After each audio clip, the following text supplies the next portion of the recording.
하나님 말씀 예레미야 51장입니다. 예레미야 51장 구약성경 1136페이지에 있습니다. 13절에서 19절까지 말씀입니다. 구약성경 1136페이지 예레미야 51장 13절에서 19절까지 교독합니다. 많은 물가에 살면서 재물이 많은 자여, 네 재물의 한계 곧 네 끝이 왔도다.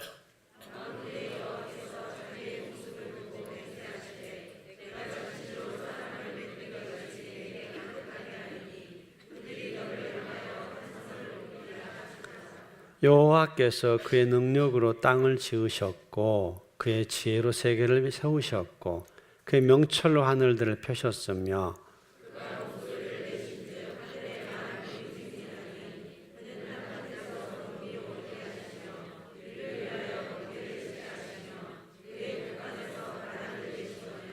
사람마다 어리석고 무식하도다. 금장색마다 자기가 만든 신상으로 말미암아 수치를 당하나니 이는 그 부어 만든 우상은 거짓이요 그 속에 생기가 없음이라.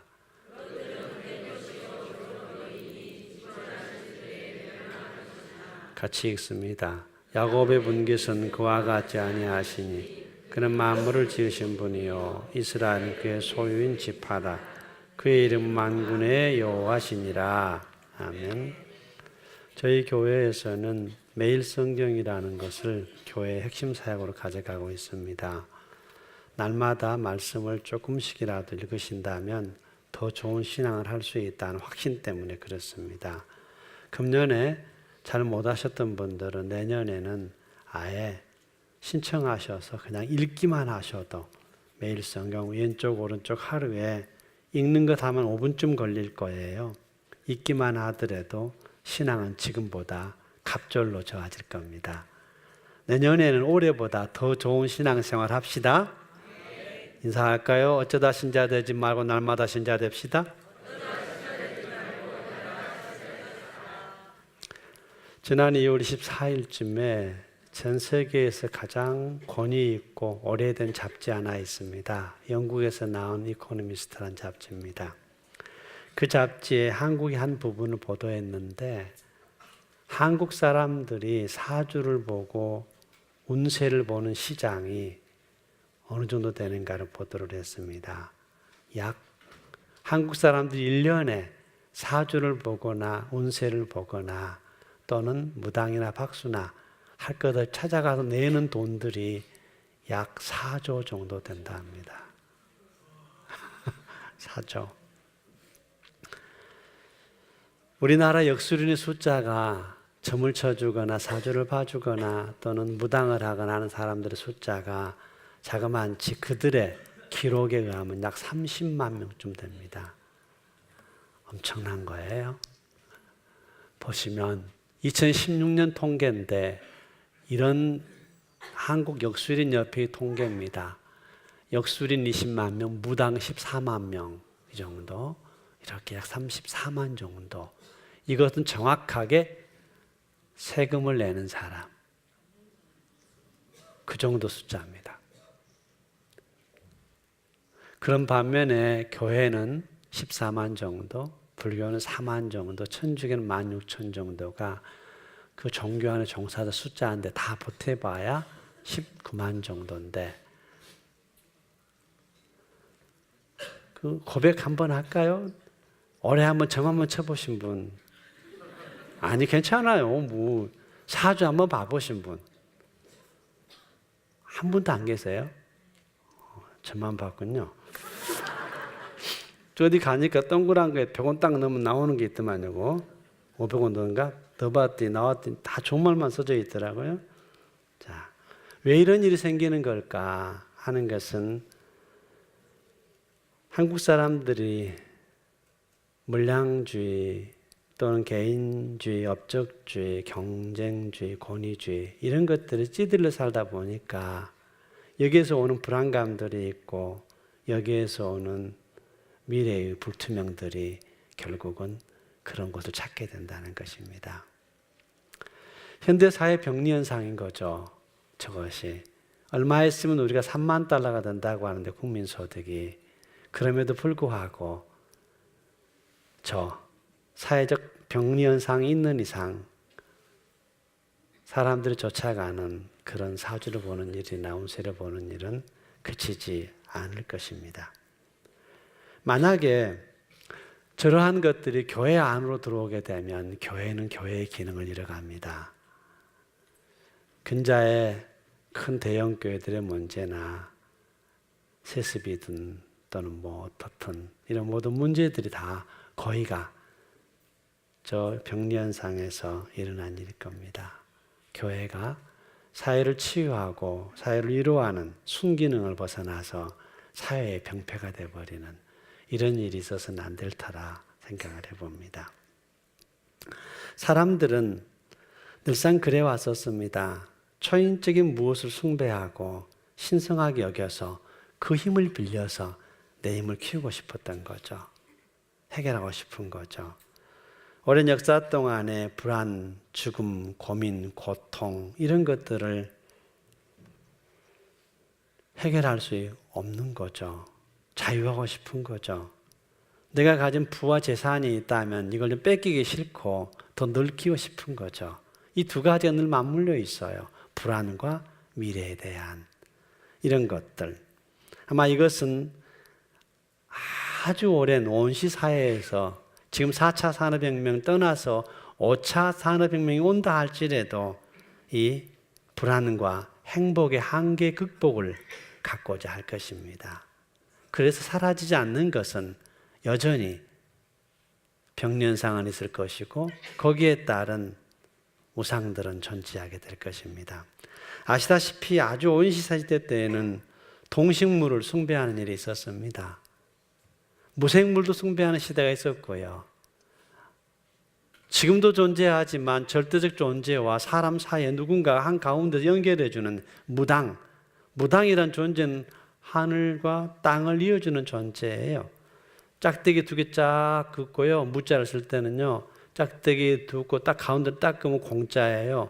양쪽에 사람인을 두 개 딱 쓰면 무당 무자예요. 자, 그려볼까요? 짝대기 옆으로 그 가운데 그으면 공자. 양쪽에 사람인 두 개 집어넣으면 무당 무자. 하늘과 땅을 연결한다고 하는 샤머니즘. 이건 아주 오래전부터 앞으로 세월이 많이 가더라도 있을 거라는 겁니다. 왜 그래요? 사람이 불안하기 때문에, 미래가 불투명하기 때문에, 지금 행복을 계속 이어가고 싶기 때문에 그렇습니다. 오늘 말씀은 아마 이런 것들의 집합체인 한 나라를 통해서 하나님 뭐라고 말씀하시는가를 볼 겁니다. 세계 역사상 가장 강력했던 국가, 가장 위대했던 국가, 2600년 전 바벨론이란 나라에 대해서 예언하는 말씀입니다. 그 당대 바벨론은 어느 정도였었느냐 하냐면 세계 최고의 물질 문명이었습니다. 1년이 며칠이에요? 몇 달이에요? 그때 만들었어요. 그때. 지구에 가장 가까운 게 뭐예요? 달. 그 다음에 뭐예요? 화성, 금성. 그 다음에 화성. 이거 누가 만들어요? 그때 다 만들었어요. 그때 다 알았던 내용들이에요. 대단한 사람들이죠. 그 바벨론의 엄청난 물질 문명, 이걸 대변할 수 있는 것이 바로 뭐냐면 바벨탑이죠. 엄청난 바벨탑. 그리고 공중에다 정원을 띄울 정도의 엄청난 그들의 문화, 공중정원, 바벨론에 지난주 한번 본 적이 있죠? 그리고 나주역 신도시보다 더 멋지게 기획된 기획도시, 유프라테스 강변에 엄청난 도시를 건설했는데 사막에다가 지금 발굴을 해내고 있거든요. 그렇게 잘 만들어줄 줄이야. 그 당시 만들어낸 그 건물들이 30층을 짓고 10층을 지어도 그 당시에도 10층에 수도꼭지를 든 물이 나옵니다. 2600년 전에. 이것도 놀랄 만한 일이에요.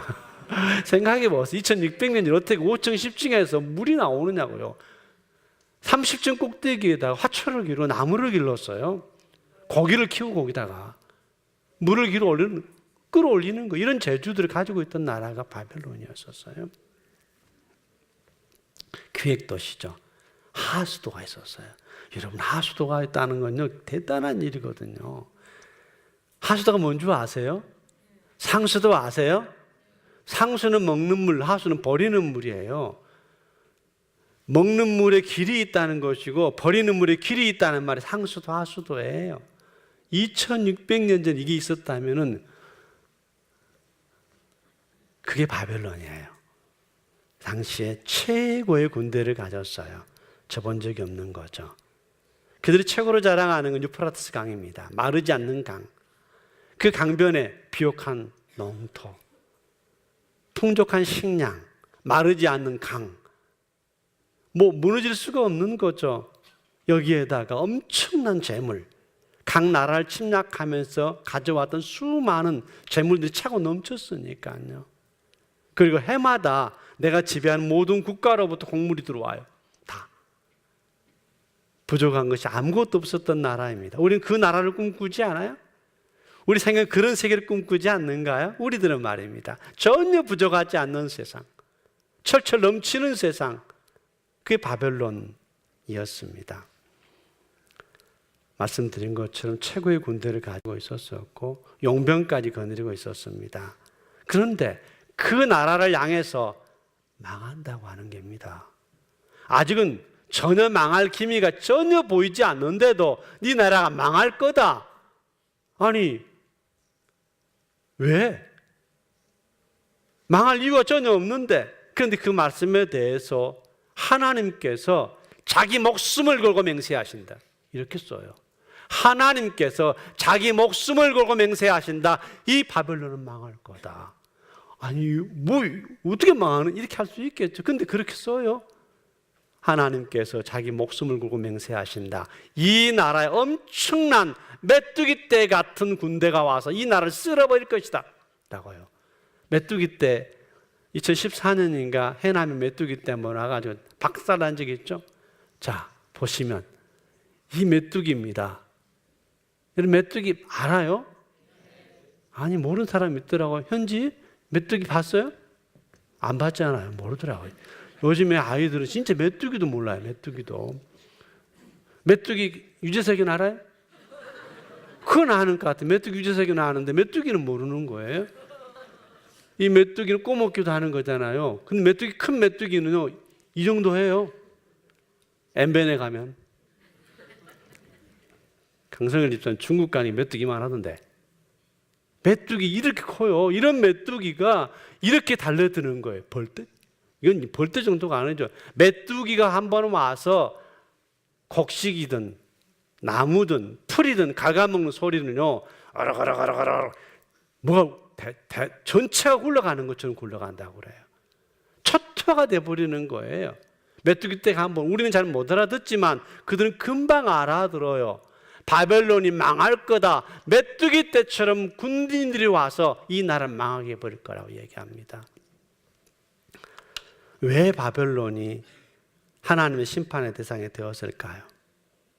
광활한 영토에 엄청난 식량에 막대한 재물에 패배 없는 최고의 군대에 충분히 교만을 떨 만한 것들이었습니다.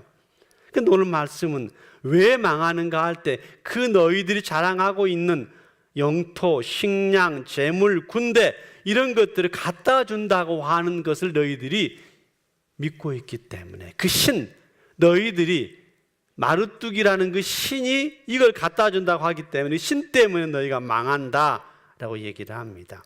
그들의 우상은 마르뚝이었습니다. 마르뚝. 저렇게 생겼습니다. 지난주에 우리가 바벨론 영상을 보면서 약 105m의 높이로 탑을 쌓아 올립니다.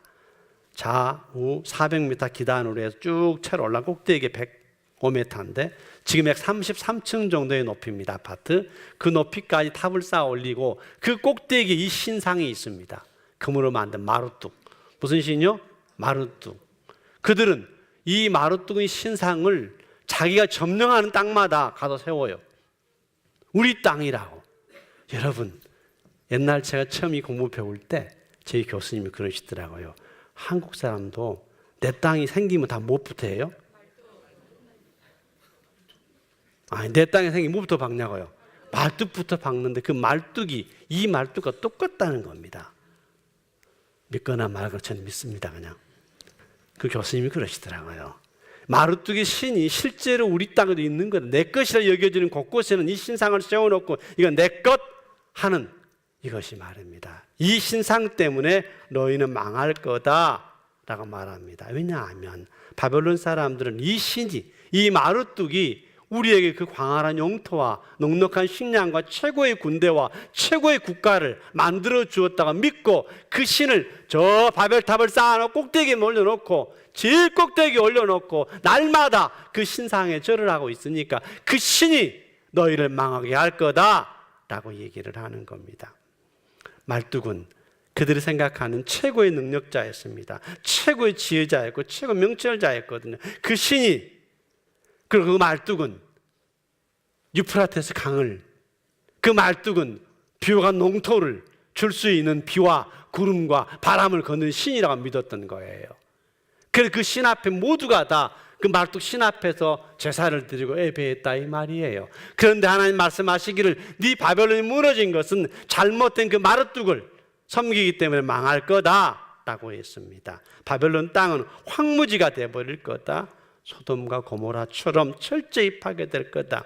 너희들이 그렇게 자랑하는 탁월한 정치, 훌륭한 학자, 강한 용사, 용맹한 용병, 기마부대, 전차부대, 수많은 보물, 엄청난 요새, 그 모두가 다 하나님의 칼이 전쟁에 임하여서 망해버릴 것이라고 말합니다.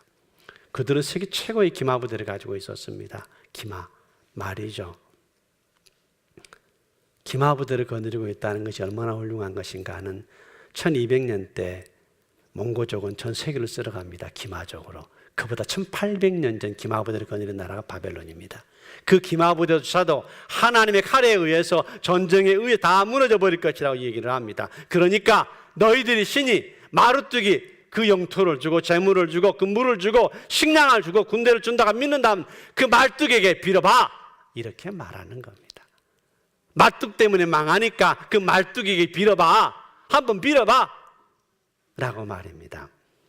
예레미야 50장에 그 말씀이 있습니다. 바벨론은 우상들의 천지였다. 우상을 섬기다 미칠 정도 천지였다 이렇게 말합니다. 너희들이 만든 그 우상 때문에 부끄러움을 당할 거다. 너희들이 세운 그 신상 때문에 부끄러움을 당할 거다. 너희들이 믿고 있는 그 말뚝은 거짓신이다. 그것은 생명이 없다. 헛것이다. 그것은 모든 사람들의 비웃음거리가 될 것이다. 반드시 그 말뚝이 뽑히고 쓰러지고 멸망할 것이다. 여러분, 내가 믿는 말뚝이 있습니까?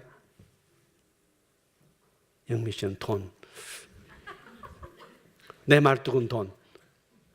뭔가 믿고 있는 그 말뚝, 그 말뚝에 의해서 무너질 거라고 말합니다.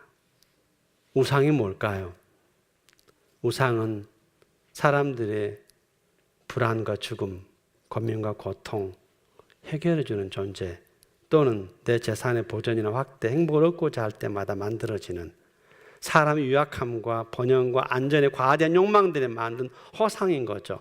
그 허상이 하나의 상이 만들어지게 되면 이걸 우상이라고 말합니다. 자기를 위하여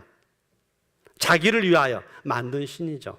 나를 위하여 내가 만든, 사람이 만든 신을 우리는 우상이라고 말합니다. 그것이 안전이든 번영이든 위험이든 두려움이든 나를 위해 만드는 신이라는 겁니다. 예레미야 51장 17절은 이렇게 말합니다. 같이 읽을까요?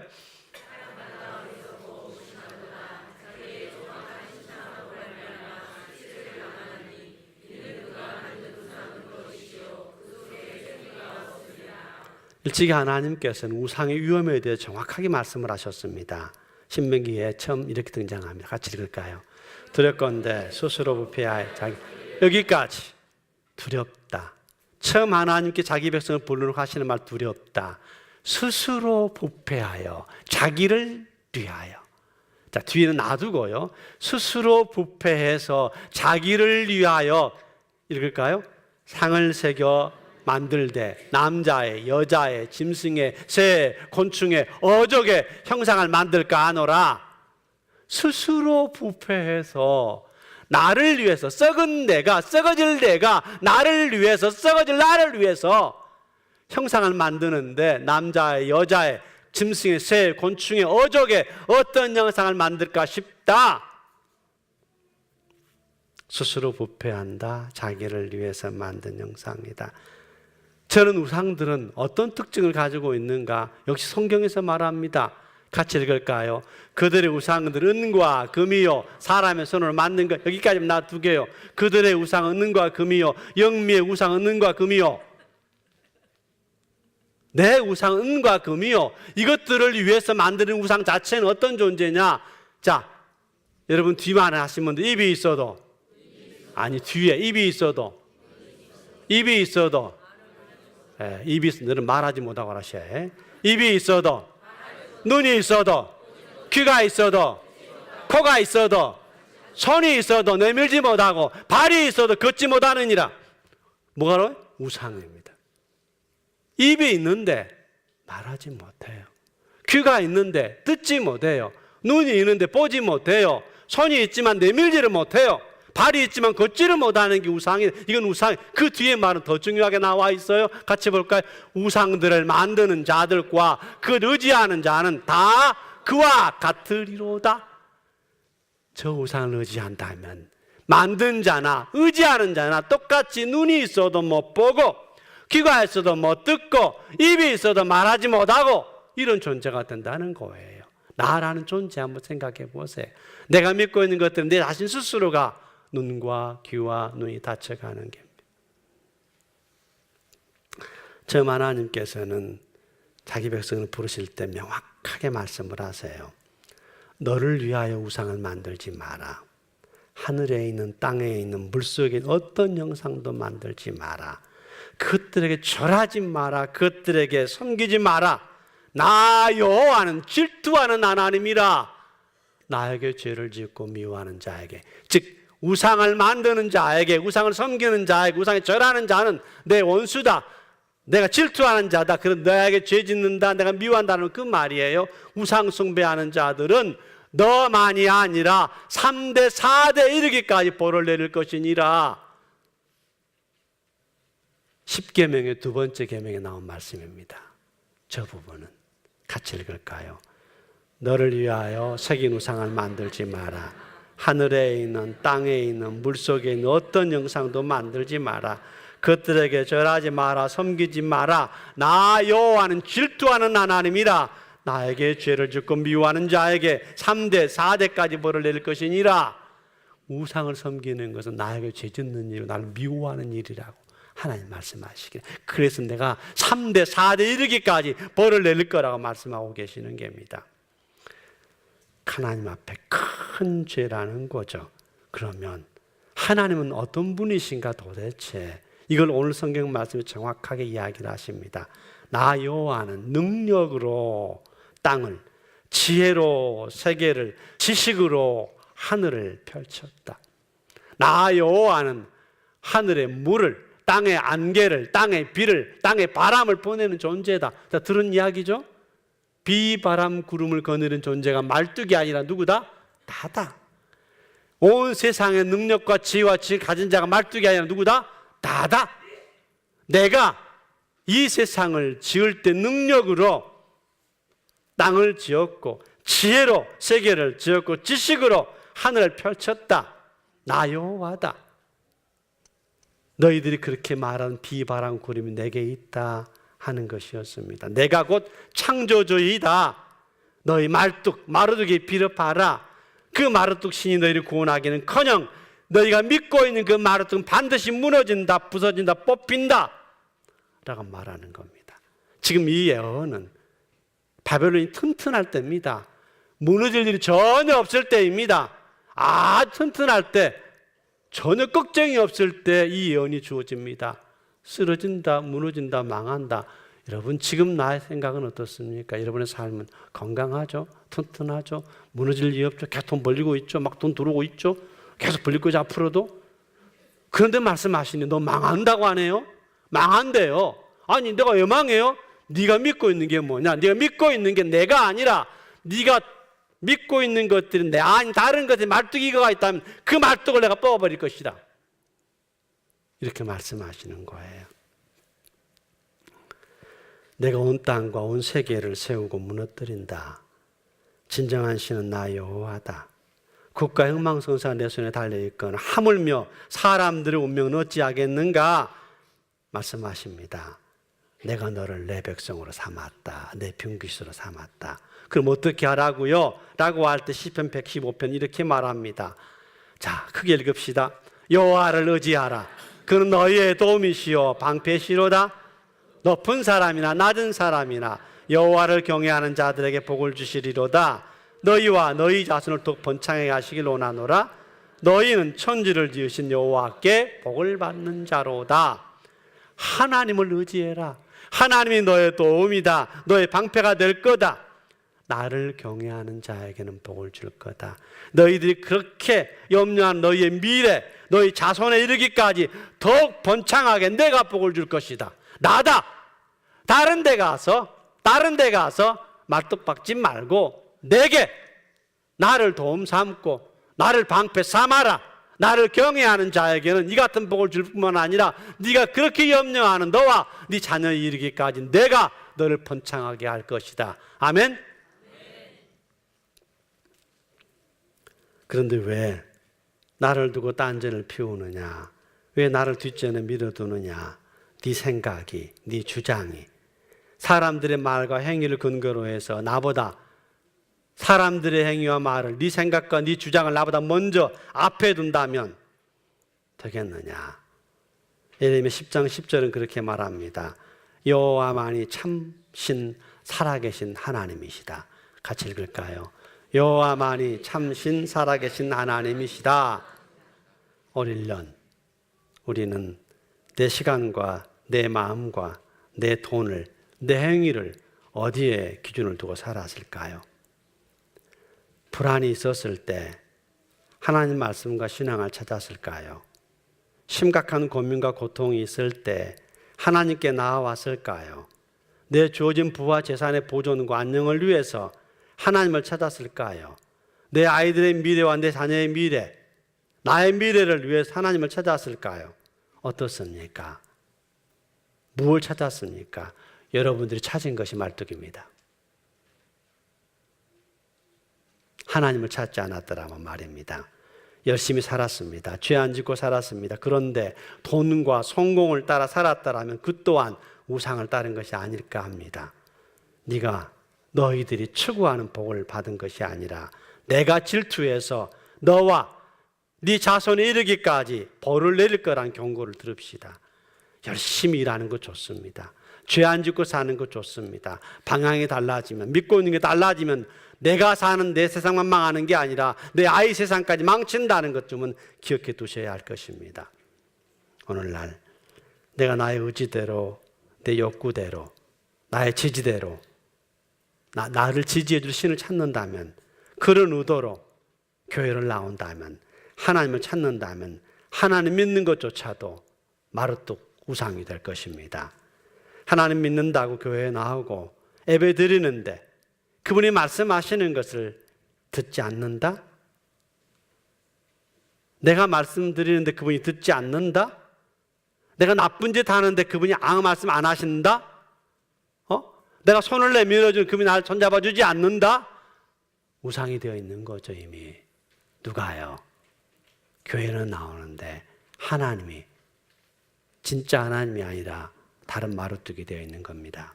하나님의 힘을 빌려서 내 창고 채우고자 하는, 하나님 능력 빌려다가 내 곳간 채우고자 하는 욕심만 남아있는 거죠. 그럼 우상이 되는 거죠. 하나님보다 시간적으로 우선이고 하나님보다 중요도에 있어서 우선인 것이 무엇인가 보십시오. 그 무엇 되는 것이 무엇을 위함인 것인지, 결국은 하나님마저도 내 무엇을 위해 필요할 따름이지 그분의 말씀이 우선이지 않는다면, 그분이 내 삶에 중요하지 않는다면 교회는 나와도 여러분 안에는 다른 마루뚝 우상이 있는 것입니다. 나에게 행복을 갖다 주는 것이 뭐라고 보십니까? 우리는 거기에다 시간을 주고 돈을 주고 마음을 줍니다. 하나님 말씀이, 성경이, 예배가, 교회가 나에게 힘을 발휘하지 못한다면 이미 나는 다른 바벨탑을 쌓고 있는 것입니다. 하나님 말을 안 듣습니다. 성경 말씀이 쓰나 마는데 좋을 대로 합니다. 이미 내 안에 다른 바벨탑을 쌓고 있는 겁니다. 이스라엘 백성들도 성전 제사 잘 드렸습니다. 말씀 들은 것 같았습니다. 하지만 나가면 하나님 없었습니다. 밖으로 나가면 믿는 자인지 안 믿는 자인지 방불할 정도로 구별이 되지 않았습니다. 오늘 우리들도 그렇습니다. 내가 밖에 나갔을 때 하나님 믿는 자와 믿지 않는 자 구별이 되는지 보십시오. 일터에서나 가정에서나 신자로서의 삶이라는 것은 어떤 때라도 하나님이 1번일 때 가능한 일입니다. 나를, 자녀를, 돈을, 부요를 제일 높은 곳에 두지 마십시오. 나를, 자녀를, 돈을, 부요를 제일 먼저 챙기지 마십시오. 나를, 자녀를, 돈을 가장 중요한 위치에 두지 마십시오. 만약에 가장 중요한 위치에다가 돈을 두었다, 부요를 두었다, 나를 두었다, 자녀를 두었다면 그것이 곧 나의 마루뚝입니다. 맨 꼭대기에 맨 앞에 둔 것이 나의 마루뚝입니다. 하나님 앞에 하나님 위에 있는 그 마루뚝을 뽑아버려라 라고 말씀하십니다. 그렇지 않으면 그 말뚝으로 너는 망하고 그 말뚝은 반드시 부스러질 것이고 뽑힐 것이라고 경고하시는 것입니다. 1년 사시면서 어떤 마루뚝이 내게 있습니까? 하나님께서 그건 뽑힐 것이고 부서질 것이라고 이렇게 말씀하십니다. 같이 읽읍시다. 여호와께서 능력으로 땅을, 지혜로 세계를, 지식으로 하늘을 펼치셨다. 여호와를 의지하라. 그는 너희의 도움이시오 방패시로다. 여호와를 경외하는 자들에게 복을 주시리로다. 너희와 너희 자손을 더욱 번창하게 하시기를 원하노라. 아멘. 금년 1년 내 안에 있는 마루뚝들을 제거하시고 오실 예수 그리스도와 함께 2019년 한 해는 하나님과 함께 하나님 제일 앞장 세우고 하나님 제일 높은 곳에 두고 하나님 제일 중요한 자리에 두어서 함께 걷는 승리 한 해 되시기를 주의 이름으로 축원합니다.